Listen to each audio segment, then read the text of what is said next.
मोठे अधिकारीच्या पेक्षा त्या त्यांना जास्त जवळ आहे समजायच्या. आणि मॅडम यायच्या म्हटल्यानंतर आम्ही खूप त्यांचं चांगलं स्वागत करायचो. सगळ्या खेड्यापाड्यामध्ये मी मॅडमला जवळपास 15-20 वर्षापासून मी मॅडमचं बरोबर समजा राहिले.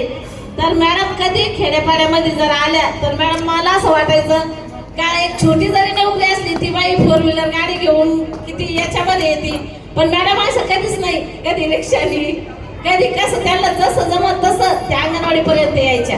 आणि अंगणवाडीमध्ये आल्यानंतर त्यांचं असं हे राहायचं की अंगणवाडीत काय काम चालू आहे काय नाही ते इतकं चांगलं बघायच्या की मला आजही ते क्षण आठवतात. आणि इतकं प्रोत्साहित करायचं ते आम्हाला कार्यकर्त्याला, नाही तुम्ही इथं नाही तुम्ही हे करायलाच पाहिजे. मला तर असं स्वप्नात वाटलं नव्हतं मी अंगणवाडीची कार्यकर्ती होईल, कधीच वाटलं नाही. पण मी केवळ मॅडममुळे अंगणवाडीची कार्यकर्ती झाली. मी म्हणायचे नाही मॅडम माझं शिक्षण 5वी झालेलं आहे, मला होणार नाही, मला जमणार नाही. मॅडम नाही गुराळे तुम्ही परीक्षा द्या. मला चांगलं आठवतं मे महिना होता आणि असं कडकडीत ऊन होतं. मॅडम पैठणहून आल्यापैकीला मी थांबले.